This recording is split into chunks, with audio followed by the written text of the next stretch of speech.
سلام و روز بخیر. نرم افزاری که طراحی کردیم برای کافه‌ها، رستوران‌ها، حالا هر جایی که نیاز داره فاکتور چاپ کنن. برای چاپ فاکتور بیس یه نرم افزار چاپ فاکتور یا همون نرم افزار حسابداریه، ولی خب برای حسابداری نیست فعلا. صرفا برای چاپ فاکتوره. این میشه تو آیتما کسایی که ما خرید میکنن نمیخوام برای نرم افزار حسابداری هزینه بکنن، از طرف مازینا براشون نصب بکنیم. نحوه کارش چجوریه؟ ما اینجا آیتما رو داریم. یه صفحه داریم برای چاپ فاکتور، یه صفحه هم داریم که اینجا اطلاعات وارد. برای شروع آموزش رو هم بخوام بهتون بدم، یه حالت ادمین داره، میزنیم رمز ادمین رو وارد میکنیم که خب اینجا آیتما رو باید انتخاب کنیم. حالا آیتم 3 فقط نمیشه آیتم 3 15 تومن. آیتم 3 رو انتخاب میکنیم از این نوار ابزار. اسمش رو مثلا میذاریم قهوه. خب این شو قهوه. قیمتش رو میذاریم 90,000.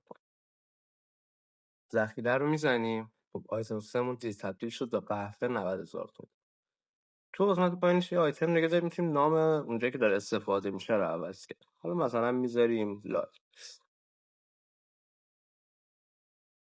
خب ذخیره نام کافی شاپ رو میزنیم. حالا ابسط پلن جدید یه آیتم جدید اضافه میکنه، ولی خب ما اینجا آیتم رو از قبل در نظر گرفتیم، رو همین نمیشه انجام بدیم. حالت ادمین رو خاموش میکنیم. فاکتور قبلی هم پاک میکنیم، یه فاکتور جدید میخوایم چاپ کنیم. مثلا یه نفر اومده یه دونه صبحونه سفارش داده، 2 تا اسپرسو سفارش داده و 5 تا قهوه. اوکی، الان به فیش پرینتر فقط وصل نیست، اضافه. یعنی چاپش رو باید روی یه فایل پی دی اف ببینیم. چاپش هم بهتون نمایش میدم. یه کپی از چاپ میخوایم. اوکی، پی دی اف رو انتخاب میکنیم، پرینت رو میزنیم، اسمش رو میذاریم 33. سیو. شیر داکیومنت باز کنیم، اسمش رو گذاشتیم 33، روش کلیک میکنیم. این میشه فاکتور لایتمون. چه ساعت خوبی هم شد، 21 شمار فاکتور 3 سومین باری که من ازش چاپ گرفتم. این آیتم ها همشون تو فیش پرینتر پشت سر هم میاد، چون پی دی اف شده خواسته بکشه یه ذره بزرگ کردنشون میاد.